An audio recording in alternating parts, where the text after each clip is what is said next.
Question bank. आपल्याला question bank मिळालेली आहे. यातले क्वेश्चन्स कसे सॉल्व करायचे, यांचा अभ्यास कसा करायचा याच्याबद्दल थोडं बघणार आहे आपण. Okay, next. हे क्वेश्चन बँक सोडवताना तुमचा रोल काय आहे, तुम्हाला काय करायचं आहे आणि मी काय सांगणार आहे हे आधी सांगते. आजच्या सेशनमध्ये आपण सॉलिड स्टेटचे questions from the question bank बघणार आहे. ओके, आता तुम्ही काय करायचं आहे बघा. फर्स्ट तो टॉपिक प्रिपेअर करायचा. त्याच्यावरचे काही एक्झरसाइजमधले क्वेश्चन्स असतील, एक्झरसाइजवरचे क्वेश्चन्स त्या टॉपिकवरचे ते सॉल्व करायचे. Not necessary to write the answers of all questions. प्रत्येक क्वेश्चनचा आन्सर येतं की नाही बघा. एखाद्या क्वेश्चनचा आन्सर खूप लेंथी क्वेश्चन असेल, म्हणजे लॉंग आन्सर टाईप क्वेश्चन असेल, तर त्यात काय काय पॉईंट्स आपल्याला कव्हर करायचे ते पॉईंट्स काढा. ओके, त्याच्यानंतर तुम्हाला करायचे काम, ह्या क्वेश्चन बँकची आधी आता प्रिंट आउट काढा. त्याची हार्ड कॉपी तुमच्याकडे असली पाहिजे. तुमची नोटबुक आहे आणि टेक्स्ट बुक आहे. आता ह्या क्वेश्चन बँकमध्ये टॉपिक वाईज ह्या टाईपचे क्वेश्चन्स दिलेले आहेत. MCQ, very short answer question, means 1 mark question, 2 mark, 3 mark आणि 4 मार्कचे क्वेश्चन्स आहेत.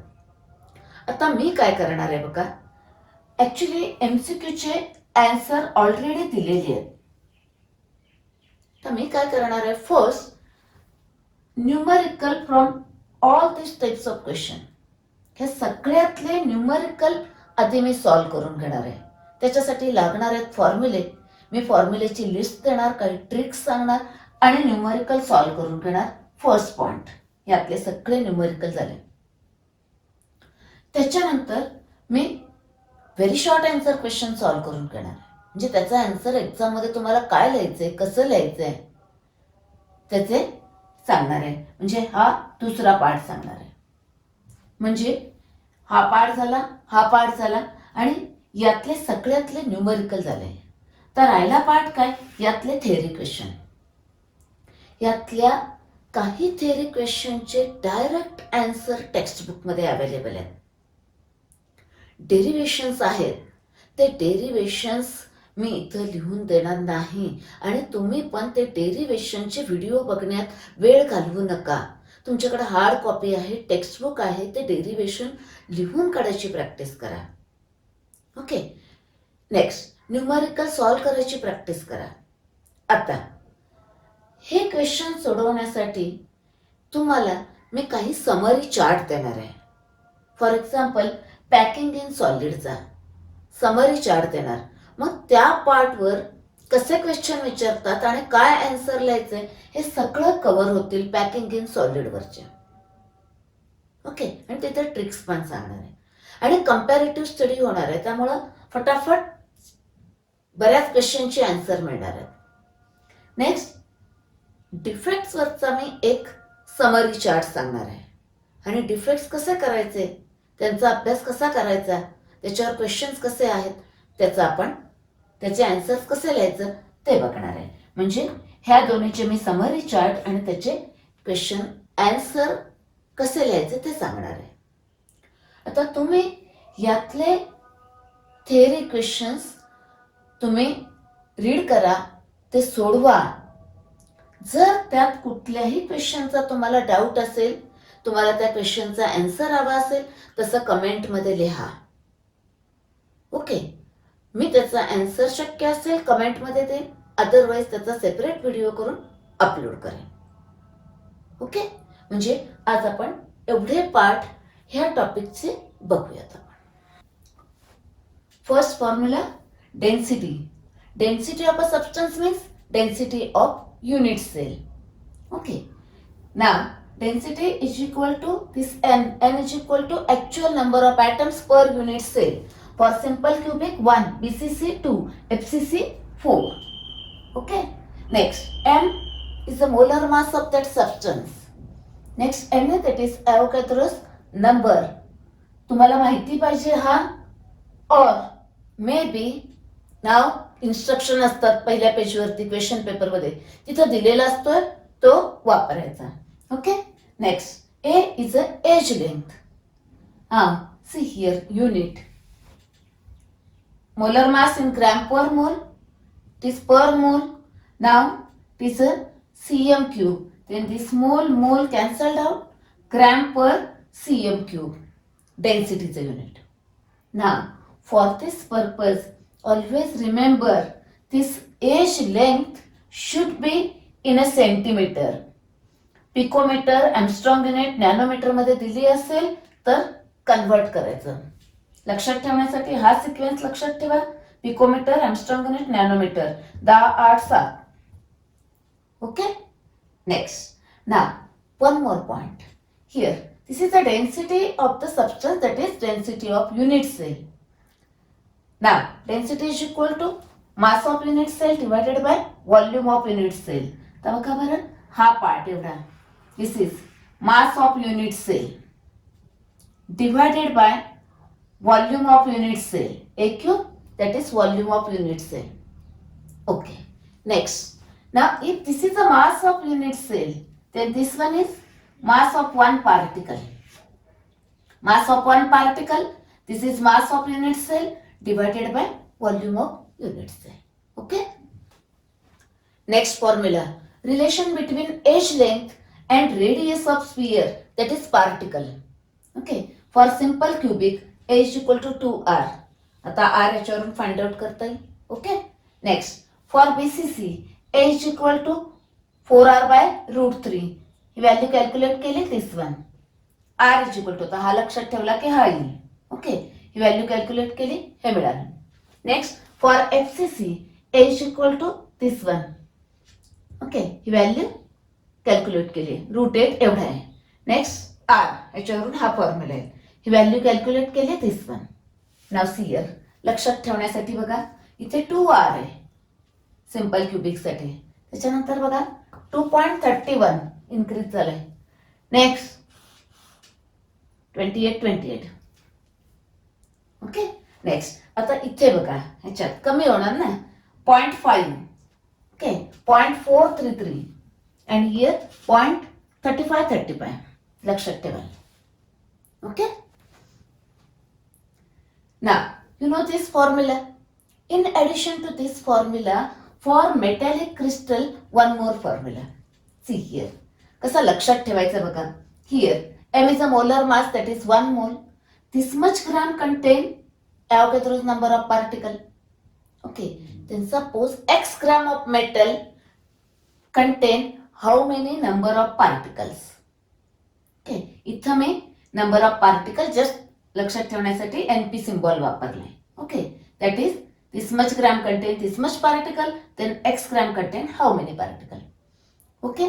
आता हे number of particle इकडे घेतला, density इकडे घेतली. That is number of particle in x gram of metal is equal to this much.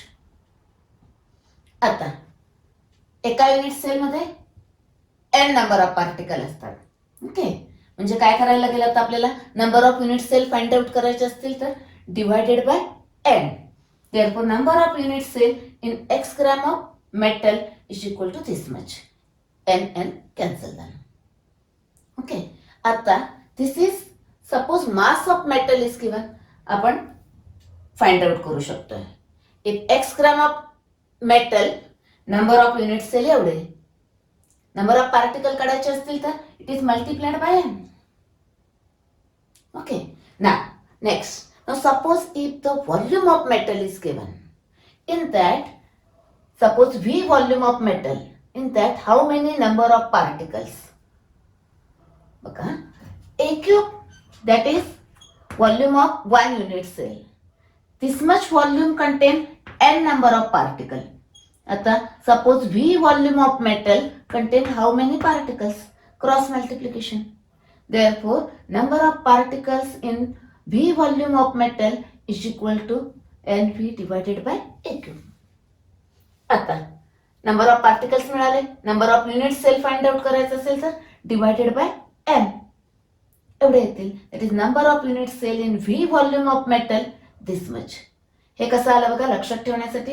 A cube एवढा volume आहे एका युनिट सेलचा, म्हणजे एवढं व्हॉल्यूम असेल तर 1 युनिट सेल.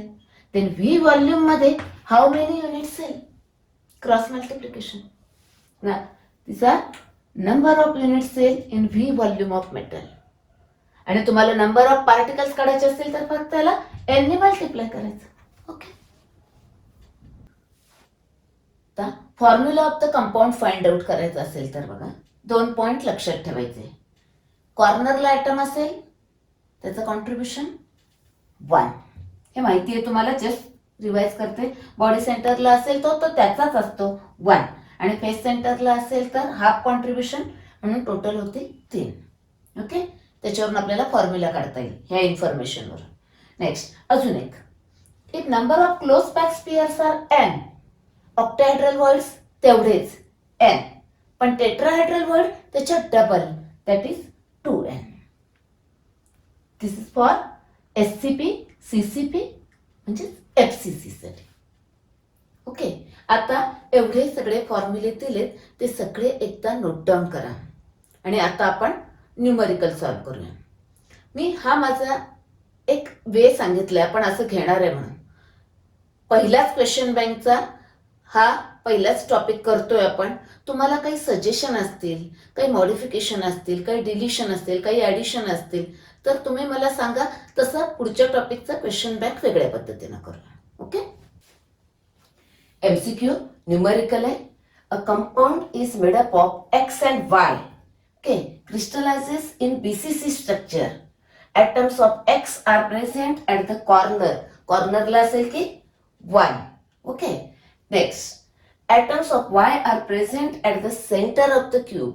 तो त्याचाच आहे म्हणजे रथ 1. Okay.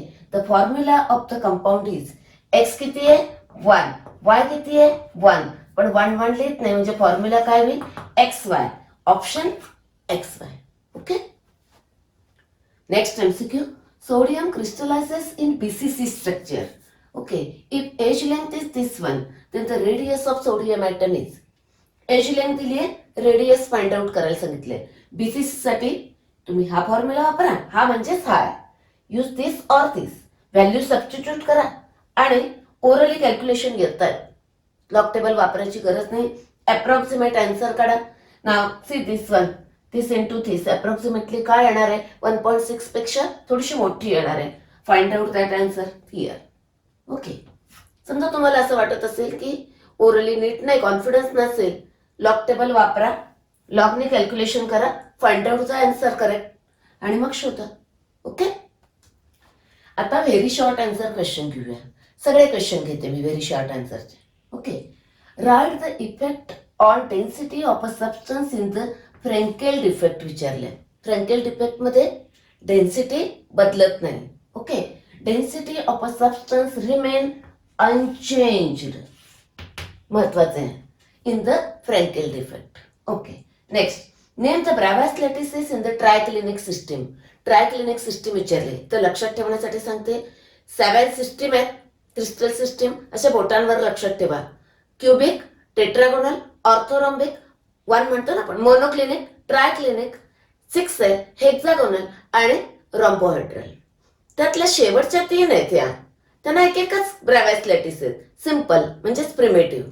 बरोबर, म्हणजे ट्रायक्लिनिक साठी simple or primitive. Next, what are diamagnetic substances. आता इथं हा रिड्यूस सिलेबस मधला आहे, पण ट्रान्झिशन एलिमेंट मध्ये आलेलाच आहे ना, त्यामुळे आपल्याला करायला लागेल हे ना. डेफिनेशन मध्ये काय यायला पाहिजे किंवा व्हॉट आर मध्ये काय यायला पाहिजे, तर substances with all electrons paired. सगळे इलेक्ट्रॉन्स पेयर्ड असतात आणि weakly repelled in the magnetic field. This substances are called as diamagnetic substances. असे कीवर्ड्स महत्वाचे शब्द आले पाहिजेत. ओके. नेक्स्ट VSC बघा. Give one property common to both SCP आणि CCP क्रिस्टल लॅटिस. बरेच कॉमन आहेत, त्यातलं कुठलंही तुम्ही आन्सर लिहू शकताय. दोघांचा कोऑर्डिनेशन नंबर सेम आहे, 12 आहे, तो लिहू शकताय पॉइंट. ओके. और number of voids per atom same असतात. If close pack spheres are n, tetrahedral voids are 2n. Close pack spheres are n, octahedral voids are n. दोघांमध्ये सेम असतात number of voids per atom. हा पण point लिहू शकताय.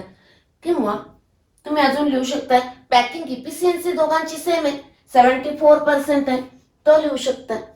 अजून empty space 26% असते दोघांमध्ये, तो पण लिहू शकताय तुम्ही. ओके. नेक्स्ट क्वेश्चन बघा. Write the relationship between radius of atom and edge length of FCC unit cell. काय विचारलंय? Read the question carefully. Okay. आता बऱ्याच फॉर्म मध्ये आपल्याला लिहिता येईल, कुठलाही एक लिहा. मी तर सगळे लिहून दिलेत, कारण कधी कधी MCQ असतो बघा की which one of the relation is incorrect between R and A, म्हणून सगळे माहिती असावेत म्हणून लिहिले. कुठलाही एक लिहा पण तो करेक्ट लिहा. ओके.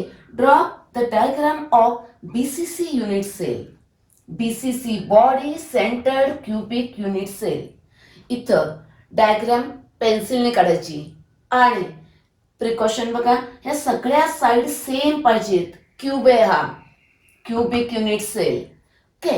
आणि आता BCC बॉडी सेंटर्ड म्हणजे काय करायचंय? 8 कॉर्नरला 8 ॲटम्स आणि बॉडीच्या सेंटरला 1. ओके. असे ड्रॉ करायचे. ओके. नेक्स्ट बघा. The number of tetrahedral voids are form if the number of atoms in a crystal is n/2. Okay. Atoms किती आहेत? n/2 आहेत. तर टेट्राहेड्रल व्हॉइड्स किती असतील? आपल्याला फॉर्म्युला माहिती आहे. If number of particles means atoms are n, tetrahedral void किती असतात? 2n. हे आपल्याला माहिती आहे. आता ॲटम्स किती आहेत? n/2 आहेत. मग टेट्राहेड्रल व्हॉइड्स किती असतील? आता याला डिवायडेड बाय 2 केलंय, मग याला पण डिवायडेड बाय 2 करा, म्हणजे काय येतील particle? Tetrahedral voids n. That is answer is n. Next. Give the percentage of empty space in BCC structure. BCC structure मध्ये पॅकिंग इफिशियन्सी किती असते? 68%. म्हणजे एम्प्टी स्पेस विचारली आहे, रिकामी जागा 32%. ओके. नेक्स्ट क्वेश्चन न्यूमेरिकल आहे. If the total volume of simple cubic unit cell is this one. म्हणजे सिंपल क्युबिक युनिट सेलचा व्हॉल्यूम दिलाय, म्हणजे A cube is given this much. What is the volume occupied by particles in the unit cell? Okay. आपल्याला find out करायचंय. मी तुम्हाला 2 way सांगते बघा. फर्स्ट वे, टेक्स्टबुक मध्ये फॉर्म्युला दिलेला आहे. Volume occupied by particles in unit sale for simple cubic, हा फॉर्म्युला आहे. बरोबर. आता A cube given, value substitute करा आणि लॉगने कॅल्क्युलेशन दिलेले आहे. नाव एका ठिकाणी 5236 दिलंय, त्यांनी कॅल्क्युलेशन केलं, हे आन्सर मिळतं. एका ठिकाणी 5237 दिलंय, हा घेतला की याचा लॉग इथं 1 येतोय, त्यामुळे इथं 6 होतंय आणि मग अँटी लॉग 70 येतोय, त्यामुळे आन्सर तर 70. जे 37 घेतलं की हे आन्सर मिळतं. Right that answer here. तर ह्याच्यासाठी लागणारं रफ कॅल्क्युलेशन तिथंच शेजारी केलं आन्सर शीट मध्ये तरी चालतं. तिथंच शेजारी करायचं, म्हणजे आपल्याला रिचेकिंगला बरं पडतं. ओके. नेक्स्ट. तर दुसरा वे बघा. तुम्हाला माहिती आहे सिंपल क्युबिक युनिट सेल मध्ये पॅकिंग इफिशियन्सी किती असते? 52.37%. बरोबर. म्हणजे काय? टोटल व्हॉल्यूमच्या एवढे पार्टिकलनी ऑक्युपाय झालेले असते. म्हणजे काय? 52% हे multiplied by this much percent, असं पण कॅल्क्युलेट करू शकता. म्हणजेच ते आहे, जे फॉर्म्युला पाठ करायची गरज नाहीये, लॉजिकली तुम्ही फाइंड आउट करू शकता. Okay. Write the answer this one. Remember, unit काय दिलंय? युनिट लिहा. या सगळ्याला तुम्हाला 1 मार्क, एवढं परफेक्ट लिहिलं की. Okay.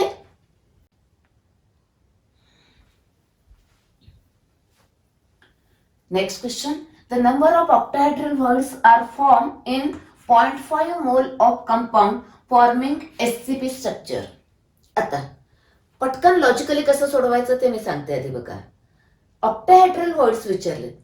Actual number of item जेवढे असतात तेवढेच ऑक्टाहेड्रल व्हॉइड्स असतात. म्हणजे काय असणार? 0.5 मोल म्हणजे हाफ मोल. एका मोलमध्ये किती असतात? ॲव्होगॅड्रोस नंबर, त्याच्या निम्मे म्हणजे एवढे. असं लॉजिकली मनातल्या मनात सोडवायचं आहे. ज्यांना लॉजिकली जमत नाही, फॉर्म्युला अवेलेबल आहे. ऑक्टाहेड्रल व्हॉइड्स तेवढेच नंबर ऑफ ॲटम्स. आता नंबर ऑफ ॲटम्स दिले नाहीत, मोल दिलेत. मग मोलचं नंबर ऑफ ॲटम्स करून घ्यायचे बरोबर या फॉर्म्युल्याने आणि मग व्हॅल्यू सबस्टिट्यूट करून फाइंड आउट करा. ओके, तुम्हाला एक्झाम मध्ये एवढंच लिहायचंय फक्त, त्याला मार्क्स आहेत 1 मार्क. ओके, आता शॉर्ट आन्सर क्वेश्चन 2 मार्काची. न्यूमेरिकल बघा, 5th वन आहे, calculate the number of unit cells find out करायचे in 0.3 gram of species. Mass दिलेलं आहे 0.3 ग्रॅम मध्ये फाइंड आउट करायचं आहे. डेन्सिटी एवढी दिलेली आहे and edge length this much. Okay, first given लिहा.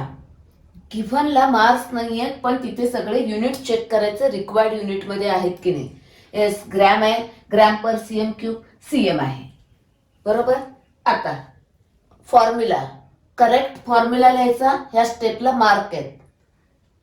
आता व्हॅल्यू सबस्टिट्यूट करूया. Number of unit cells in x gram, that is x gram species म्हणजे तो मेटल बरोबर. त्याचा मास किती आहे 0.3 ग्रॅम. डेन्सिटी गिवन ए एवढा दिलाय, त्याचा क्यूब आहे इथे लक्षात ठेवा, क्यूब लिहा. याला मार्क्स आहे त्या स्टेपला. नेक्स्ट आता कॅल्क्युलेशन तुम्ही तुमच्या पद्धतीने करू शकता. मी काय केलं बघा, हा 24 आधी इकडे घेतला. आता याचं लॉग कॅल्क्युलेशन, याचा लॉग इथे आहे, याचा लॉग 3 टाइम्स घेऊया आणि सगळ्यांची ऍडिशन करूया. हे आलं म्हणजे ये लॉग कॅल्क्युलेशन झालं. नाव लॉग ऑफ दिस 0.3 चा लॉग हा आहे मायनस यांच्या सगळ्यांच्या लॉगची सम म्हणजे हे मायनस एवढा आला.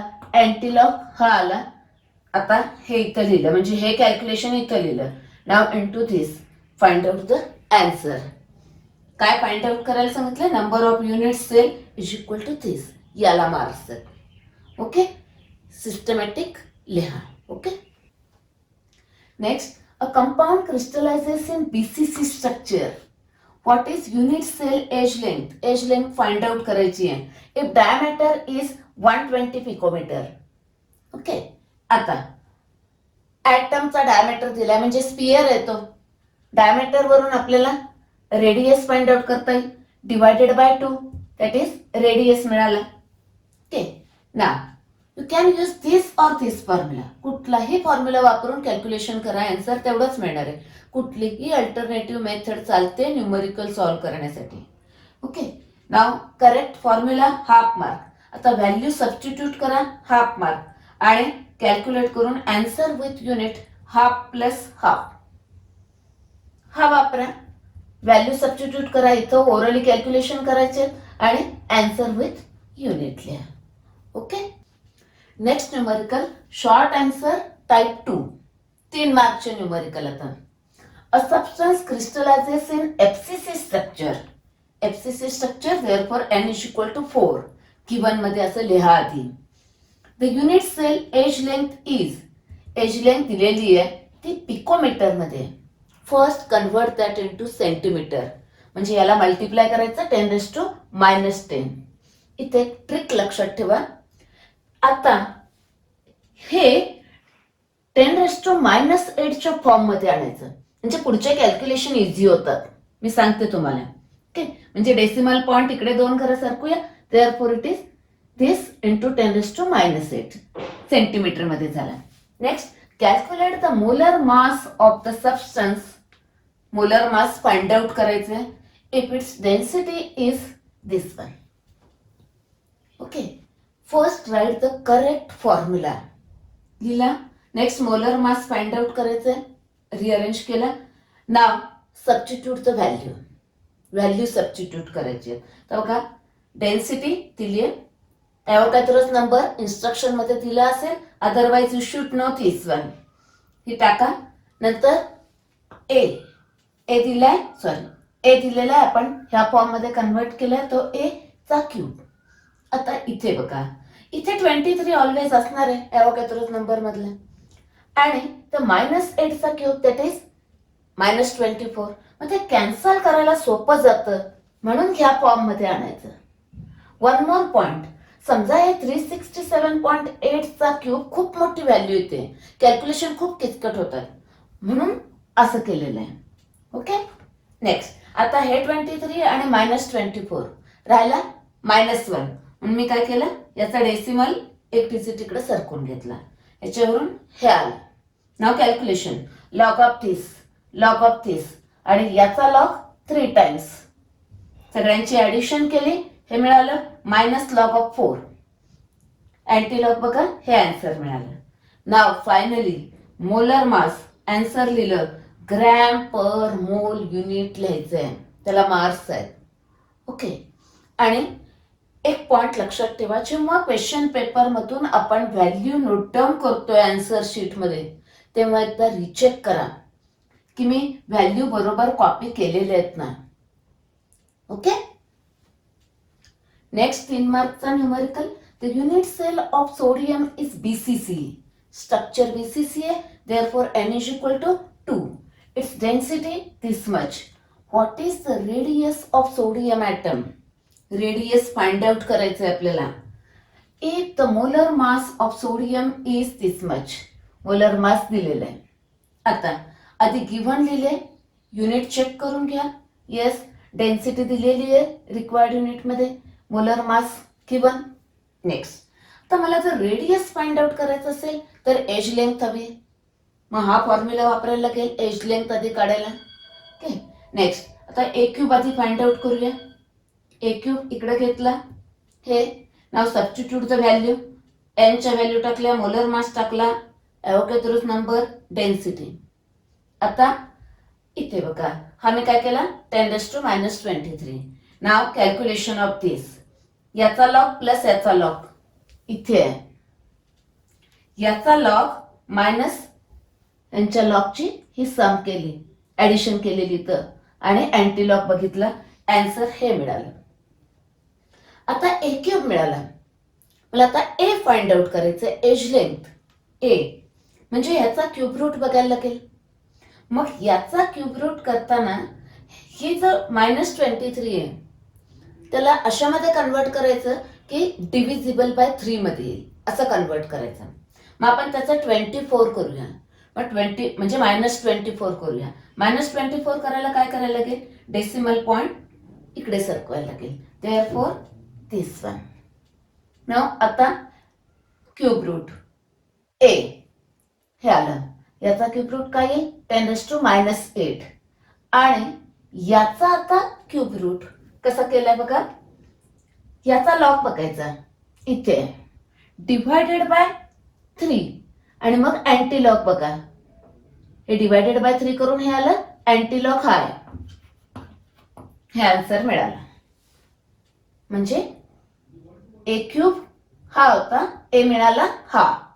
आता इथे डेन्सिटी आणि मोलर मासचे युनिट बघा ह्याच्यात आहेत, म्हणजे ए कशात येईल, सेंटीमीटर मध्ये येईल. हा ए क्यूब कशात आला, क्युबिक सेंटीमीटर आला, हा सेंटीमीटर मध्ये येईल. ओके, नेक्स्ट नाव आर फाइंड आउट करायचं आपल्याला.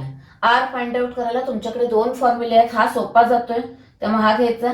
हे ए ची व्हॅल्यू टाका, ही ए ची व्हॅल्यू टाकली, याचा लॉग प्लस याचा लॉग इथं केलंय, अँटी लॉग हा मिळाला, आन्सर हे मिळालं, युनिटल्या सेंटीमीटर, कारण ए आहे सेंटीमीटर मध्ये.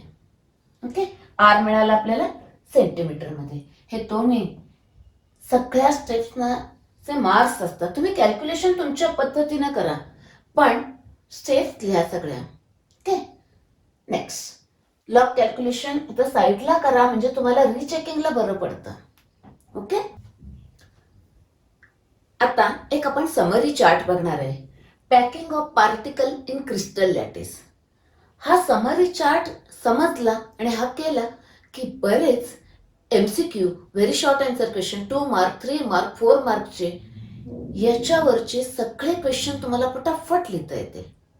ओके, बघा, फर्स्ट जेव्हा क्रिस्टलायझेशन होतं, सबस्टन्स तयार होतोय, क्रिस्टल्स तयार होत आहेत, ड्युरिंग दॅट प्रोसेस काय होत आहेत, पार्टिकल्स अरेंज होत आहेत. थोडंसं समजावून घेण्यासाठी बघा, आपण मिठाईच्या दुकानात गेलो की पार्टिकल्स म्हणजे आपण लाडू समजू, स्पियर्स, ते ऍटम्स, पार्टिकल्स ते अरेंज केले जातात बघा. आता लाडू कसा आहे त्याच्यावर अरेंजमेंट असते, तसंच इथे पण अरेंजमेंट वेगवेगळी असते वेगवेगळ्या सबस्टन्स मध्ये. ते कसे अरेंज होतात ते जरा बघूया आपण. बघा, फर्स्ट 1 डायमेन्शन मध्ये, मग 2 डायमेन्शन आणि 3 डायमेन्शन मध्ये बघणार आहे आपण. 1 डायमेन्शन, समजा तुमच्याकडे पार्टिकल्स आहेत आणि ते अरेंज करायचे आहेत 1 डायमेन्शन मध्ये. तुम्ही कसे अरेंज कराल?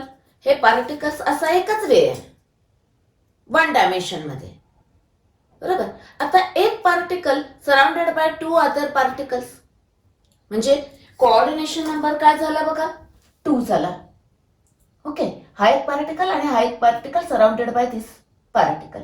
Coordination number 2, it is a 1 dimensional arrangement. आपण याला ए टाईप म्हणू. ओके, आता आपल्याला 2 डायमेन्शन बघायचे. 2 डायमेन्शन म्हणजे एक आता 1 डायमेन्शनल तयार झाली, एक्स ऍक्सिस समजू आपण. आता अजून पार्टिकल अरेंज करायचे दुसऱ्या डायमेन्शन मध्ये, म्हणजे वाय ऍक्सिस मध्ये अरेंज करायचे समजा. तर काय वे येते? 2 वे आहेत. एक बघा, हा 1 डायमेन्शन मधला एक्स ऍक्सिस वर आहे. आता मी याच्यावर तसेच अरेंज केलेत, हा जसा ठेवलाय तसाच इथं ठेवलाय. इथं काय होईल बघा, याला आपण ए टाईप म्हटलंय, तसंच आहे वाय ऍक्सिस मध्ये 2 डायमेन्शन मध्ये, म्हणजे ए ए टाईप झाला. इथं कोऑर्डिनेशन नंबर काय झाला, 4, आणि स्क्वेअर तयार झाला म्हणून स्क्वेअर क्लोज पॅकिंग. लक्षात ठेवा, कोऑर्डिनेशन नंबर 4 हे 2 डायमेन्शन मधलं आहे. ओके, दुसरा वे काय होईल? आता हे कसे असतात बघा, एक्झाम्पल, एनॉलॉजी. आपल्याकडे घरी राजगिरीचे लाडू असतात, असे अरेंज झालेत का? ह्याच्यासारखाच आहे, ह्याच्यासारखाच हा लेअर आहे. एक्स ऍक्सिस हे वाय ऍक्सिस मध्ये 2 dimensional, A type, A A type सगळं, बरोबर. आता दुसरा वे, पार्टिकल असे अरेंज होतील. किंवा दुसरा वे बघा, हा आता ए टाईप आहे समजा, त्याच्यासारखाच दुसरा होणार नाही, तर त्याच्या डिप्रेशन मध्ये जातात, बरोबर. त्या खोलगट भागात अरेंज केलेत, म्हणजे बी टाईपने. A B type 2 dimensional. इथं कोऑर्डिनेशन नंबर आला 6, कारण एक particle surrounded by 6, therefore it is a hexagonal close packing. 2 dimensional आहे हे hexagonal close packing. Coordination number is 6. आता याच्यासाठी बघा, असे हे ए टाईप, याच्यासारखे हे नाही आहेत, हा बी टाईप झाला, बरोबर. आता आता इकडचा पार्ट बघूया आपण 3 डायमेन्शन मध्ये. असे ए टाईप झाले, असं वाय ऍक्सिस मध्ये झालं. आता ह्याच्या मागे पार्टिकल्स ठेवायचे आहेत, त्याची डायग्राम मी इथे काढू शकत नाहीये. नेक्स्ट पार्ट मध्ये मी पीडीएफ मध्ये डायग्राम दिलेली याची, आणि आपल्या टेक्स्ट बुक मध्ये पण आहे. म्हणजे असाच ए टाईप, वाय ऍक्सिस मध्ये पण ए टाईप, आणि पाठीमागे पण तसेच ऍटम अरेंज केले त्याच्या मागे बरोबर, त्याच्यावर बरोबर तो ठेवलेला आहे. इथे ए ए ए टाईप, असा पण ए टाईप, असा पण ए टाईप, असं A type, A A A type सगळे. हे होते कोऑर्डिनेशन नंबर 6 येतोय. मी आता फार डिटेल मध्ये इथं जात नाही, डिटेल मध्ये तिथं चॅप्टर मध्ये तुम्ही शिकला. Okay, next. आणि इथं लॅटिस स्ट्रक्चर तयार होते, क्रिस्टल लॅटिस तयार होतोय, तो सिंपल क्युबिक. सिंपल क्युबिकचा type, coordination number 6, 3 dimensional. Example, polonium. म्हणजे पोलोनियम जो मेटल आहे त्याचं क्रिस्टलाइन स्ट्रक्चर सिंपल क्युबिक असतं, त्याच्यात ऍटम्स असे अरेंज झालेले असतात त्या मेटलमध्ये. Okay, next. आता इकडे थोडस बघा, हा समजून घ्या पार्ट, याच्यावरती बरेच क्वेश्चन असतात. इथे आता हे 2 डायमेन्शनल आहे, याला आपण समजूया एक ए लेयर म्हणूया, बरोबर. एक लेयर आहे हा ए लेयर, आणि म्हणजे हा असा आहे, हा असा आपण याला एक ए लेयर म्हणूया. आता याच्यावरती दुसरा लेयर ठेवायचा आहे, दॅट इज सेकंड लेयर, आणि त्या सेकंड लेयरवर तिसरा लेयर ठेवायचा इथे, म्हणजे 2 स्टेप मध्ये करायचंय हे 3 डायमेन्शनल. ओके, आता इथे याला ए म्हटलं, त्याच्यावरती दुसरा लेअर ठेवूया, म्हणजे placing second layer on first, त्याच्या डिप्रेशन मध्येच ठेवायचं. म्हणजे हा असा होईल बघा. हा तुमचा ए लेअर म्हटलंय आपण, समजलं याला. ऍक्च्युली तो असा आहे, पण त्याला ए लेअर म्हटलंय आणि त्याच्यासारखं नाही ठेवलं, वेगळं ठेवलं म्हणून हे बी टाईप. म्हणजे हा ए बी टाईप. आणि इथं ह्या पॅटर्न मध्ये काय झालं, दोन व्हॉइड्स तयार झाले, रिकाम्या जागा तयार झाल्या. एक टेट्राहेड्रल व्हॉइड आणि एक octahedral void. Tetrahedral void that is void, empty space surrounded by 4 sphere. आणि ऑक्टाहेड्रल व्हॉइड साठी तुम्हाला हा असा आहे, एक लेअर, 3 स्पियर आणि बरोबर त्याच्या उलट ठेवायचे दुसरे 3 स्पियर. म्हणजे हा झाला ऑक्टाहेड्रल व्हॉइड. खाली 3 आणि वरती 3 आहे. ओके, 6 स्पियर्सने बनलाय म्हणून तो ऑक्टाहेड्रल व्हॉइड. आता म्हणजे इथं तयार झाले तुमचे दोन व्हॉइड, टेट्राहेड्रल आणि ऑक्टाहेड्रल व्हॉइड. आता सेकंड लेअर ठेवल्यावर झाले. आता त्याच्यावर थर्ड लेअर ठेवायचं आहे. थर्ड लेअर ठेवताना दोन पॉसिबिलिटी आहेत. टेट्राहेड्रल व्हॉइड कव्हर करायचे,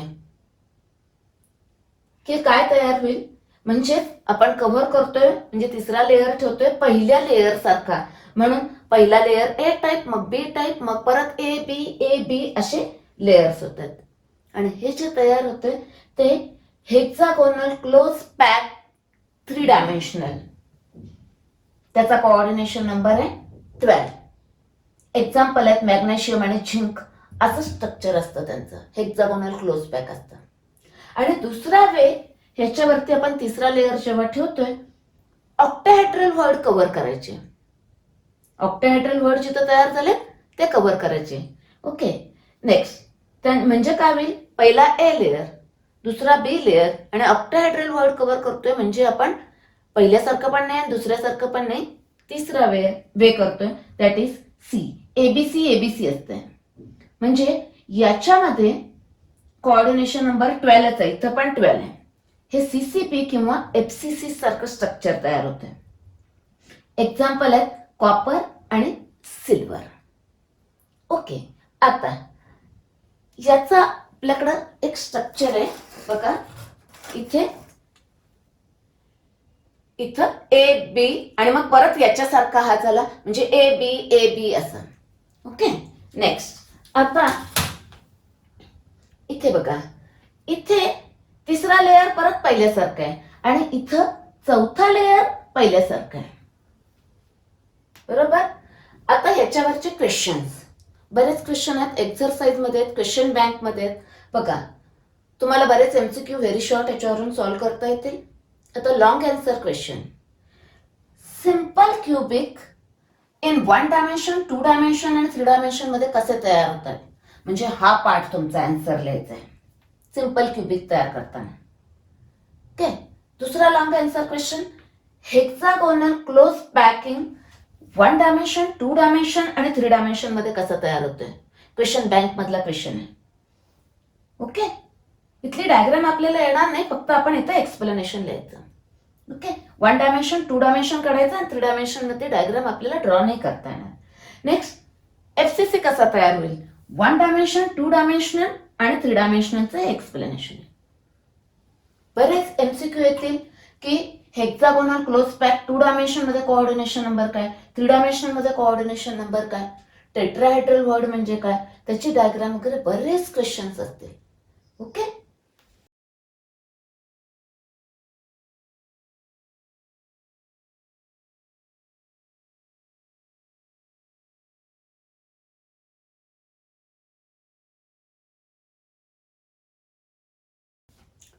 नेक्स्ट पॉइंट इज डिफेक्ट्स और इम्परफेक्शन्स और डिसऑर्डर्स, ह्याच्यावर क्वेश्चन असणारच आहे.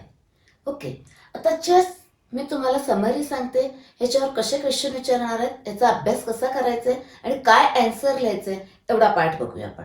ओके, आता आधी फर्स्ट बघा, read this part carefully from the text book. Okay, आता डिफेक्ट्स म्हणजे काय, ते जास्त केव्हा असतात, कमी केव्हा असतात, कधी नसतात, म्हणजे परफेक्ट सॉलिड केव्हा तयार होतोय, सगळे दिलेले, underline that sentence and remember that sentences. Next 3 types, line, point आणि प्लेन. त्यातले फक्त आपल्याला पॉइंट डिफेक्ट आहेत. त्याचे 3 टाइप्स, स्टॉइचोमेट्रिक, नॉन स्टॉइचोमेट्रिक आणि इम्प्युरिटी डिफेक्ट. ओके, आता स्टॉइचोमेट्रिक डिफेक्ट मध्ये हे 4 टाइप्स आहेत. तुम्ही काय करायचंय बघा, प्रत्येकाची सेपरेट नोट तयार करा नोटबुकमध्ये 4 टाइपची. त्या नोटमध्ये काय पॉइंट आले पाहिजेत, कसं लक्षात ठेवायचे आहेत. पॉइंट्स कॉमन आहेत बघा, मिनिंग, तो डिफेक्ट म्हणजे काय, त्याची डायग्राम करायची आधी. डायग्राम केली की डायग्रामवरून एक्सप्लेनेशन लिहिता येतं, त्याचं एक्सप्लेनेशन, मग डेन्सिटी काय होते आणि सगळ्यात महत्वाचं त्यांची एक्झाम्पल्स. ओके, इथं मी थोडं तुम्हाला कंपॅरेटिव्ह स्टडी करा. म्हणजे तिथं वेगवेगळी सेपरेट नोट केलीच, परत काय करायचं, नोटबुकमध्ये मोठ्या पेजवर असा हा चार्ट तयार करा आणि त्यातले कंपॅरेटिव्ह पॉइंट या चार्टमध्ये लिहा.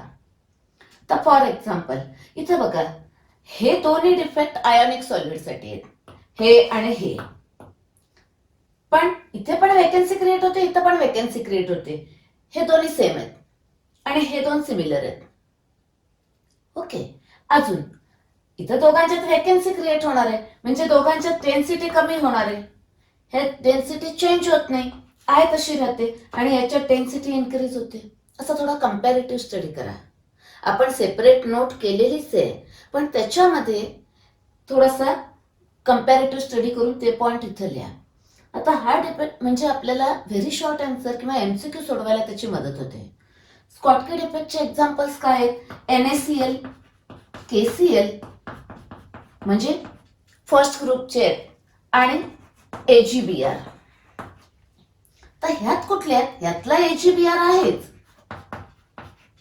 लक्षात ठेवण्यासाठी बघा, आता Agचे उरलेले AgCl आहे आणि AgI पण आहे, आणि 2 ऍडिशनल आहेत, झिंक सल्फाइड आहे आणि कॅल्शियम फ्लोराइड आहे. ओके, म्हणजे थोडेसे तुम्हाला कंपॅरिझन मध्ये असं चार्ट करा. अजून काही तुम्हाला ऍडिशनल पॉइंट असतील तर ते इथं नोट डाऊन करा आणि सेपरेट प्रत्येकाचा नोट लिहून काढा, डायग्राम करा. ओके, नेक्स्ट आता इम्प्युरिटी डिफेक्ट. इम्प्युरिटी आहे त्याच्यामध्ये 2 आहेत, सबस्टिट्यूशनल आणि इंटरस्टिशियल. ट्रान्झिशन आणि इनर ट्रान्झिशन इलेमेंट्स मध्ये पण हा पॉइंट गेलेला आहे, तिकडे पण लागणार आहे. आता सबस्टिट्यूशन मध्ये सॉलिड सोल्युशन आणि वॅकन्सी थ्रू एलिओव्हॅलेंट आयन. आता इथं एक्झाम्पल लक्षात ठेवा, म्हणजे पटकन आपल्याला डायग्राम येते. इथं ब्रास सबस्टिट्यूशन करायचंय आणि इथं एक्झाम्पल आहे SrCl2 ऍड करायचंय बघा NaCl मध्ये. ओके, नेक्स्ट म्हणजे तुम्हाला तिथं लक्षात येईल पटकन. इंटरस्टिशियल इम्प्युरिटी डिफेक्ट मध्ये इंटरस्टिशियल साइट मध्ये जातो आपलं स्टेनलेस स्टील, याच्यासाठी स्टील लक्षात ठेवा.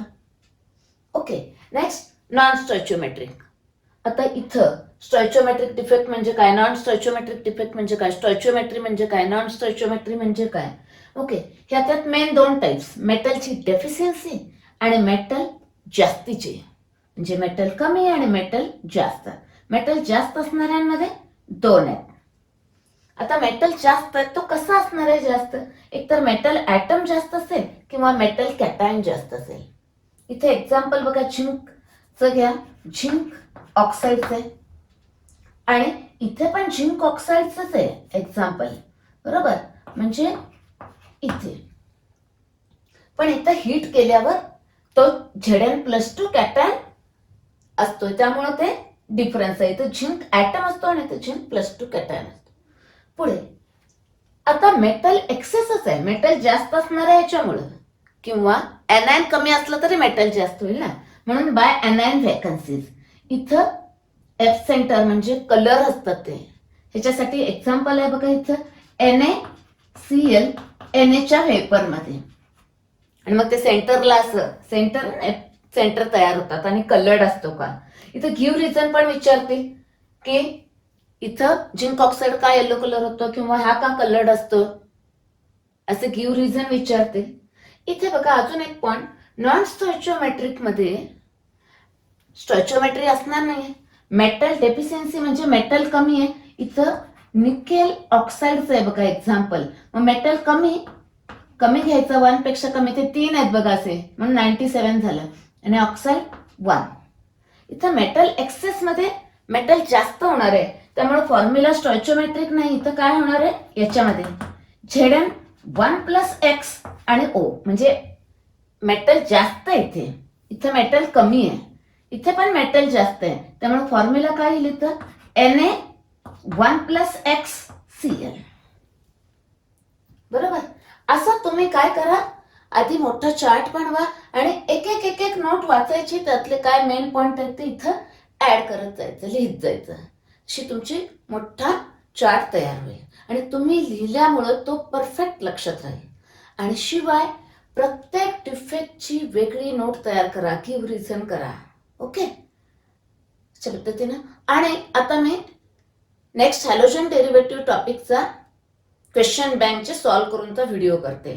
तुम्हाला काही सजेशन असतील तर मला सांगा, म्हणजे पुढच्या व्हिडिओमध्ये मी त्या करेक्शन करते. ओके.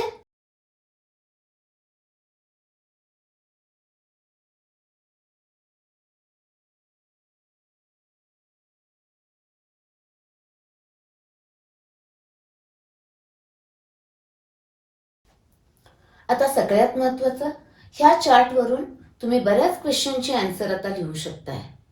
स्टॉइचियोमेट्रिक डिफेक्टचे क्लासिफिकेशन, नॉन स्टॉइचियोमेट्रिक डिफेक्टचे क्लासिफिकेशन, याचं क्लासिफिकेशन. ओके. अजून एक सगळ्यात महत्वाचं बघा, नुसते व्हिडिओ बघून अभ्यास होणार नाही. टेक्स्टबुक वाचा. नुसतं टेक्स्टबुक वाचून पण अभ्यास होणार नाहीये, तुम्हाला काही गोष्टी लिहून काढाव्या लागतील. ओके. प्रॉब्लेम सॉल्व्ह करून बघायला लागतील. त्याच्यासाठी लॉग कॅल्क्युलेशन तुम्ही स्वतः करा, त्याची प्रॅक्टिस करा. ओके.